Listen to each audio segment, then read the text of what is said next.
नमस्कार दोस्तों, एक बार फिर से आपका स्वागत है हमारे YouTube चैनल बड़ा विजन में। लास्ट टाइम हमने भूगोल की कक्षा में भूकंप संबंधित अध्ययन किया, जिसमें हमने देखा भूकंप क्या है और भूकंप से संबंधित शब्दावली। भूकंप की शब्दावली से हर एक एग्जाम में क्वेश्चन पूछे जाते रहे हैं और उनके बारे में हमने जाना था। अब हम बात करते हैं भूकंप के कारण क्या है, भूकंप के प्रकार क्या है और भूकंप का वितरण। भूकंप वितरण को हम भारत और विश्व दोनों के संदर्भ में अध्ययन करेंगे। उसके बाद हम भूकंपीय तरंगों के बारे में जानेंगे। तो सबसे पहले हम शुरू करते हैं भूकंप के कारण क्या है। भूकंप के कारण, जैसा कि हम सभी जानते हैं, अगर धरातल पर कोई भी वस्तु विद्यमान है तो उसके लिए कोई न कोई कारण अवश्य उत्तरदायी होता है। और हमने भूकंप की परिभाषा में भी देखा था कि भूकंप के लिए अनेक कारण उत्तरदायी होते हैं। वे कारण ज्ञात, अज्ञात, अंतर्जात, बहिर्जात और प्राकृतिक व मानव जनित हो सकते हैं। यहाँ हम भूकंप के दो कारणों की विस्तृत अध्ययन करेंगे। उसमें है मानव जनित कारण और प्राकृतिक कारण। पहला है मानव जनित, उसके बाद है प्राकृतिक कारण जो भूकंप के लिए उत्तरदायी हैं। सबसे पहले बात करते हैं हम मानव जनित कारणों की। मानव जनित कारणों की अगर हम बात करें तो परमाणु परीक्षण। आप सभी जानते होंगे, जब कभी भी धरातल पर परमाणु परीक्षण किया जाता है तो उसके आसपास के क्षेत्रों में भूकंप के झटके भी महसूस किए जाते हैं। और इस तरह के भूकंप की अगर हम बात करें तो जब 1998 में पोखरण में परमाणु परीक्षण किया गया था, 1998 में पोखरण में परमाणु परीक्षण किया गया तो आसपास के क्षेत्रों में भूकंप के झटके महसूस किए गए थे।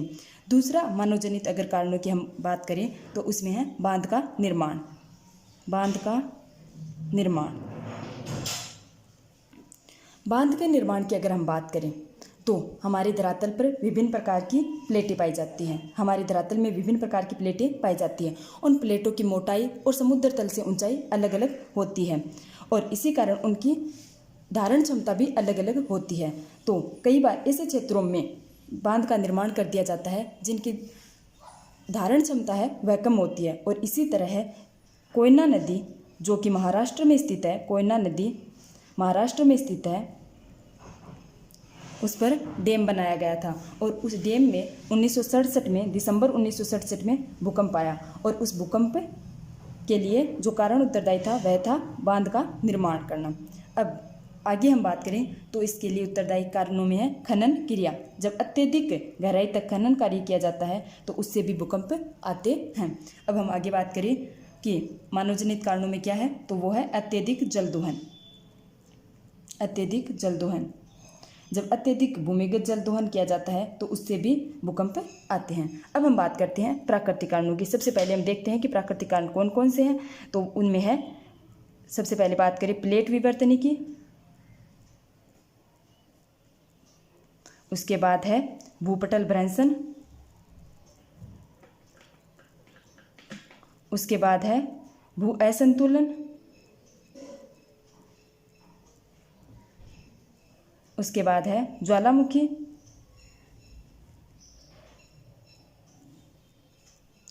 उसके बाद प्रत्यास्थ पुनः संचलन,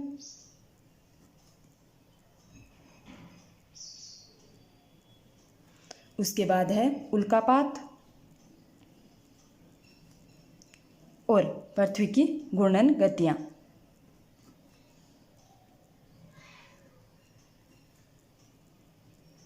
यानी कि प्राकृतिक कारणों की अगर बात करें तो महत्वपूर्ण है प्लेट विवर्तनी की, भूपटल भ्रंशन, भू असंतुलन, ज्वालामुखी, प्रत्यास्थ पुनः संचलन, उल्कापात और पृथ्वी की घूर्णन गतियां।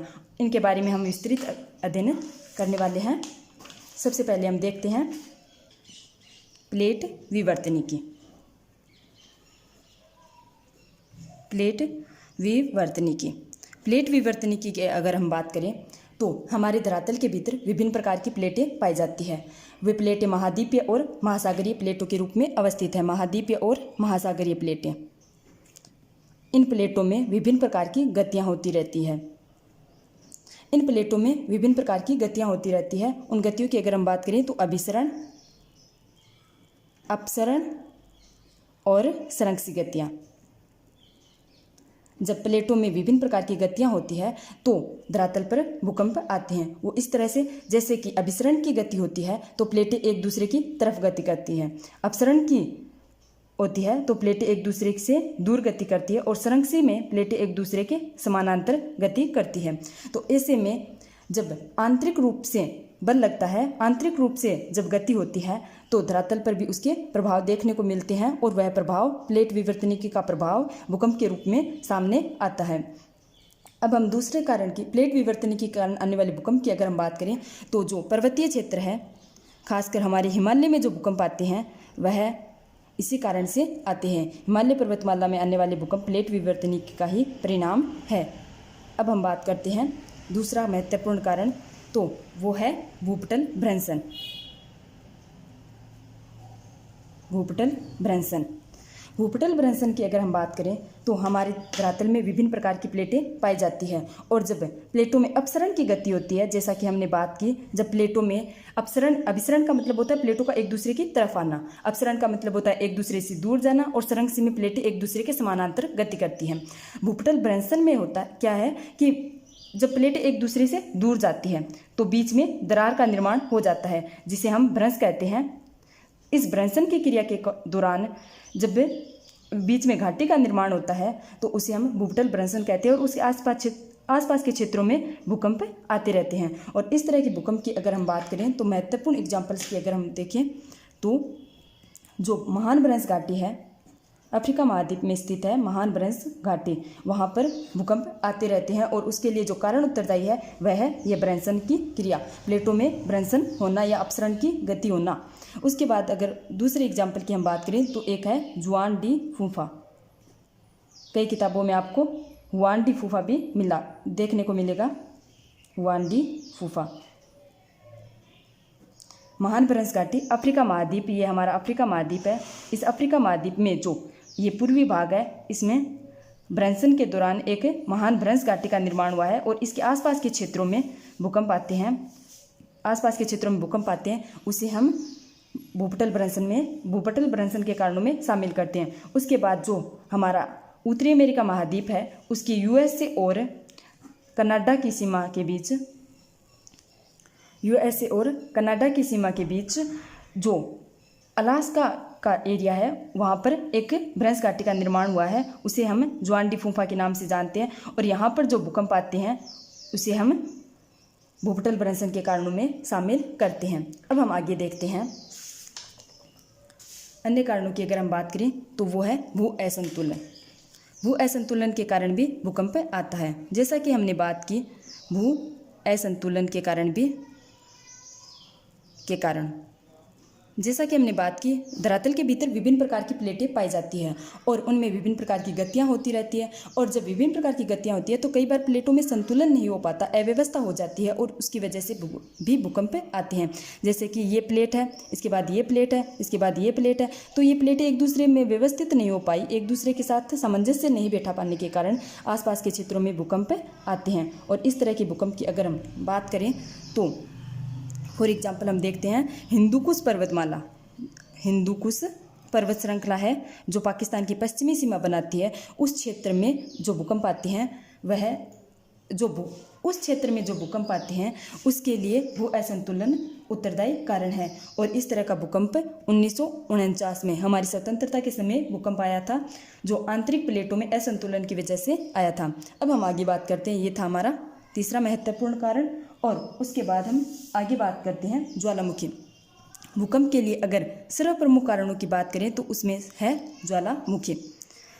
हम सभी जानते हैं ज्वालामुखी में धरातल के भीतर से तप्त मैग्मा या लावा और विभिन्न प्रकार की गैसें, चट्टानों के टुकड़े अत्यधिक गति के साथ बाहर निकलते हैं, और जब ये धरातल पर प्रकट होते हैं तो अत्यधिक वेग के साथ प्रकट होते हैं, जिसकी वजह से आसपास के क्षेत्रों में भूकंप आता है। और इस तरह के भूकंप के कारणों में सर्वप्रमुख अगर हम उत्तरदायी कारण की बात करें तो वो है ज्वालामुखी, और ज्वालामुखी के कारण भूकंप आते रहते हैं। अब हम देखते हैं ज्वालामुखी से संबंधित भूकंप की बात करें तो ज्वालामुखी से संबंधित भूकंप की अगर हम बात करें तो जो हमारा हिंद महासागर उसका सबसे गहरा गर्त है सुंडागर्त के पास जो क्राकाताऊ द्वीप स्थित है, उस क्राकाताऊ द्वीप में आने वाले ज्वालामुखी के कारण, क्राकाताओ ज्वालामुखी के कारण आसपास के क्षेत्रों में भूकंप के झटके महसूस किए गए हैं और यह भूकंप के लिए महत्वपूर्ण उत्तरदायी कारणों में रहा है। यह 1883 में यहाँ पर भयंकर भूकंप आया था।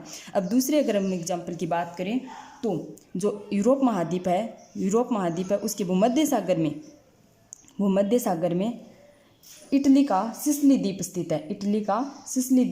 स्थित है, जहाँ पर एटना ज्वालामुखी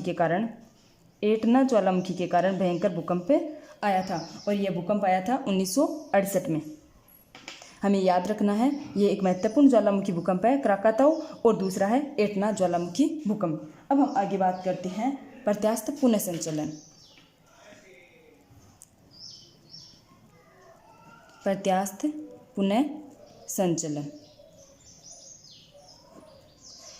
पुनः संचलन के कारण भी भूकंप आते हैं।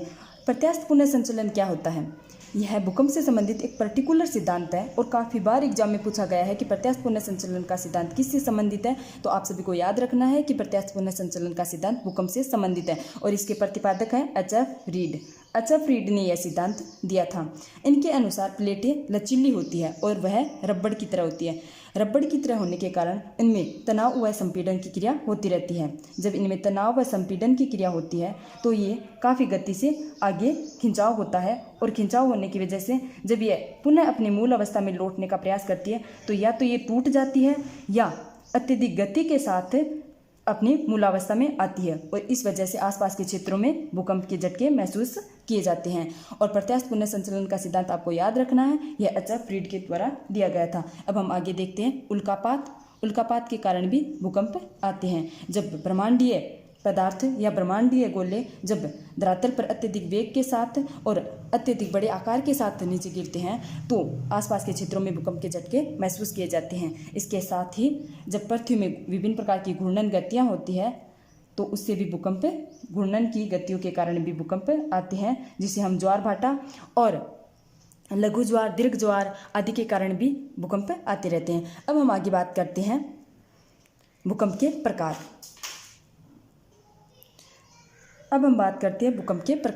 भूकंप के प्रकार की अगर हम बात करें तो भूकंप को हम अनेक प्रकारों में विभाजित कर सकते हैं। जैसे अगर स्थल भाग पर भूकंप आया तो उसे हम स्थलीय भूकंप कहेंगे। अगर ज्वालामुखी के कारण भूकंप आया तो उसे हम ज्वालामुखी का भूकंप कहेंगे।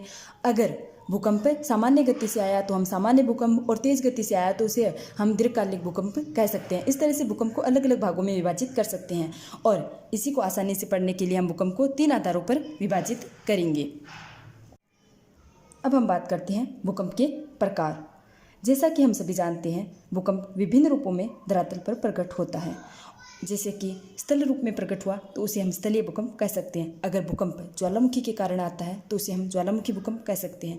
भूकंप अगर सामान्य गति से आता है तो उसे हम सामान्य भूकंप कह सकते हैं और जब भूकंप दीर्घ गति से आता है तो उसे दीर्घकालीन भूकंप कह सकते हैं। इस तरह से भूकंप को हम विभिन्न भागों में विभाजित कर सकते हैं, पर इसका व्यवस्थित अध्ययन करने के लिए हम भूकंप को मुख्यतः 3 आधारों पर विभाजित करेंगे। सबसे पहले हम बात करते हैं भूकंप मूल की स्थिति के आधार पर भूकंप के प्रकार। भूकंप मूल की स्थिति के आधार पर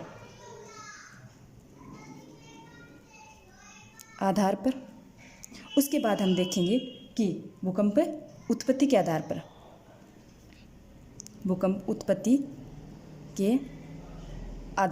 भूकंप के प्रकार। उसके बाद हम जानेंगे भूकंप की स्थिति के आधार पर भूकंप की स्थिति के आधार पर। सबसे पहले बात करते हैं हम भूकंप मूल की स्थिति के आधार पर भूकंप के प्रकार। भूकंप मूल की स्थिति के आधार पर भूकंप को हम 3 भागों में विभाजित कर सकते हैं। भूकंप मूल की स्थिति के आधार पर हम भूकंप को 3 भागों में विभाजित करते हैं। सबसे पहले है सामान्य भूकंप, उसके बाद है मध्यवर्ती भूकंप और उसके बाद है दीर्घकालिक अथवा पातालीय भूकंप। सबसे पहले बात करते हैं सामान्य भूकंप। इससे पहले हमें ये जानना होगा, जैसे कि हमने पहले की वीडियो में बात की थी, एक होता है भूकंप मूल जिसे हम फोकस कहते हैं, जहाँ से भूकंपीय तरंगों की उत्पत्ति होती है। एक होता है फोकस और दूसरा होता है भूकंप अधिकेंद्र जिसे हम एपिसेंटर कहते हैं।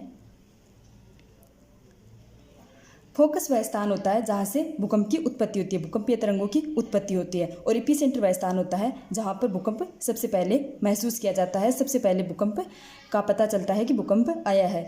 तो सामान्य भूकंप की अगर हम बात करें तो एपिसेंटर और फोकस के बीच अगर 50 किलोमीटर की दूरी होती है तो उसे हम सामान्य भूकंप में शामिल करते हैं। जैसे कि ये हमारा धरातल है और धरातल से फोकस भूकंप मूल की स्थिति 50 किलोमीटर के बीच अगर कहीं भी भूकंप मूल स्थित है तो उसे हम सामान्य भूकंप में शामिल करते हैं। उसके बाद अगर हम मध्यवर्ती भूकंप की बात करें तो जैसे ये हमारा धरातल है और धरातल से 50 किलोमीटर के बीच तो हो गया सामान्य भूकंप, और उसके बाद आगे ये हो गया 50 किलोमीटर तक हो गया सामान्य भूकंप। उसके बाद अगर 250 किलोमीटर तक भूकंप मूल की स्थिति होती है, अगर फोकस की स्थिति अवस्थिति 50 से 250 किलोमीटर के बीच होती है तो उसे हम मध्यवर्ती भूकंप में शामिल करते हैं। उसके बाद हम बात करें पातालीय भूकंप की तो ये हमारा धरातल है और इससे 50 किलोमीटर तक हो गया अपना सामान्य भूकंप। उसके बाद 250 किलोमीटर तक हो गया अपना मध्यवर्ती भूकंप, और उसके बाद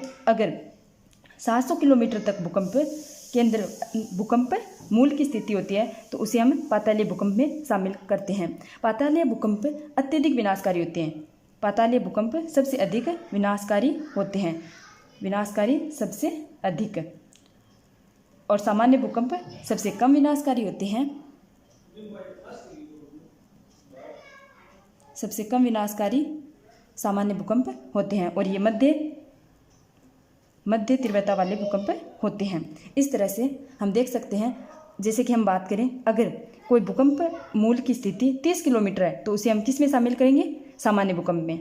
अगर कोई हमसे पूछे अगर भूकंप मूल की स्थिति 150 किलोमीटर है तो उसे हम किस में शामिल करेंगे? मध्यवर्ती भूकंप में। और अगर भूकंप 500 किलोमीटर की गहराई तक का आता है तो उसे हम पातालीय भूकंप में शामिल करते हैं। इसके साथ ही जो सामान्य भूकंप है उसे हम छिछले भूकंप भी कहते हैं, ये याद रखना है, छिछले भूकंप सामान्य भूकंप को कहा जाता है। अब हम आगे बात करते हैं भूकंप उत्पत्ति के आधार पर भूकंप के प्रकार क्या है। तो भूकंप उत्पत्ति के आधार पर भूकंप के प्रकार। भूकंप उत्पत्ति के लिए अनेक कारण उत्तरदायी होते हैं और उन कारणों के आधार पर हम भूकंप को इस तरह से 4 भागों में विभाजित कर सकते हैं। सर्वप्रमुख कारण हमने बात की ज्वालामुखी, तो ये हो गया ज्वालामुखी भूकंप। उसके बाद हमने भ्रंश, तो ये हो गया भ्रंश मूलक भूकंप। भू असंतुलन के कारण भी भूकंप आते हैं तो संतुलन मूलक भूकंप। और उसके बाद हम बात करें तो संपीड़न मूलक, वलन मूलक या पातालीय भूकंप। संपीड़न मूलक भूकंप। ज्वालामुखी भूकंप की अगर हम बात करें तो जो भूकंप ज्वालामुखी के कारण आते हैं उन्हें हम ज्वालामुखी भूकंप में शामिल करते हैं। उसके बाद भ्रंश मूलक भूकंप की अगर बात करें तो जो भूकंप भ्रंशन की क्रिया के कारण आते हैं, जो भ्रंशन के कारण भूकंप आते हैं उसे हम भ्रंश मूलक भूकंप कहते हैं। उसके बाद हम देखते हैं संतुलन मूलक भूकंप, तो जो भूकंप भू असंतुलन के कारण आते हैं, भूमि में अव्यवस्था के कारण जो भूकंप आते हैं उन्हें हम संतुलन मूलक भूकंप में शामिल करते हैं। और संपीड़न मूलक भूकंप की बात करें तो जो वलन के कारण भूकंप आते हैं, वे भूकंप वलन के कारण जो भूकंप आते हैं उन्हें हम संपीड़न मूलक भूकंप में शामिल करते हैं। ज्वालामुखी भूकंप की अगर हम बात करें तो हमने कारणों में भी देखा, ज्वालामुखी भूकंप में सबसे प्रमुख है क्राकाताऊ ज्वालामुखी जो 1883 में भूकंप आया था। हिंद महासागर के सुंडागर्त में भूकंप आया था, भयंकर भूकंप था और यह क्राकाताऊ ज्वालामुखी के कारण आने वाला भूकंप था। दूसरा अगर हम बात करें तो एटना ज्वालामुखी के कारण आने वाला भूकंप भी महत्वपूर्ण भूकंप ज्वालामुखी भूकंपीय कारणों में शामिल है। उसके बाद विसुवियन, ऐसे अनेक हैं जो ज्वालामुखी के कारण आज तक भूकंप आए हैं। उसके बाद अगर हम भ्रंश मूलक भूकंप की बात करें तो हमने देखा था अफ्रीका महाद्वीप में स्थित महान भ्रंश घाटी। ये ऐसे भी पूछा जाता है कि महान भ्रंश घाटी कहाँ अवस्थित है, तो काफ़ी एग्जाम्स में आया हुआ क्वेश्चन है महान भ्रंश घाटी कहाँ अवस्थित है। तो आपको याद रखना है यह अफ्रीका महाद्वीप में अवस्थित है और भ्रंशन की क्रिया के दौरान इसका निर्माण हुआ है और इसके आसपास के क्षेत्रों में जो भूकंप आते हैं वह इस भ्रंशन की क्रिया के कारण ही आते हैं। उसके बाद हम बात करें तो जुआंडी फूफा या हुआंडी फूफा। उसके बाद हम संतुलन मूलक भूकंप की बात करें तो इसमें शामिल है हिंदुकुश पर्वतमाला में आने वाला भूकंप, हिंदुकुश पर्वतमाला में आने वाला भूकंप जो 1949 में आया था। उसके बाद संपीड़न मूलक भूकंप की बात करें जो वलन की क्रिया के कारण आते हैं और इसमें पर्वतों में आने वाले भूकंप शामिल होते हैं। इस तरह है हमने आज देखा कि भूकंप के कारण क्या है, भूकंप के प्रकार क्या है। इसके बाद हमारा एक और बच गया है भूकंप की स्थिति के आधार पर भूकंप के प्रकार। भूकंप की स्थिति के आधार पर भूकंप के प्रकार।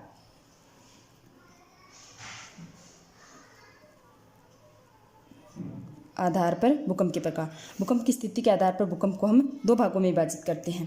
पहला है स्थलीय भूकंप और दूसरा है सागरीय भूकंप। सागरीय भूकंप।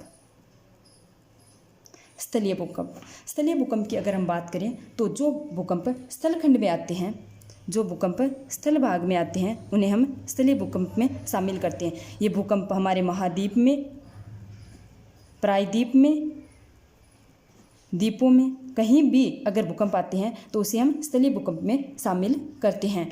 और उसके बाद अगर हम सागरीय भूकंप की बात करें तो जो सागर अथवा महासागरों में भूकंप आते हैं, महासागरों में जो भूकंप आते हैं, लहरों या तरंगों के कारण आने वाले लहरों में होने वाले उठाव को हम सागरीय भूकंप में शामिल करते हैं। और सागर व महासागरों में आने वाले भूकंप को हम सुनामी के नाम से जानते हैं। सुनामी, जिसके बारे में हम आगे अध्ययन करने वाले हैं।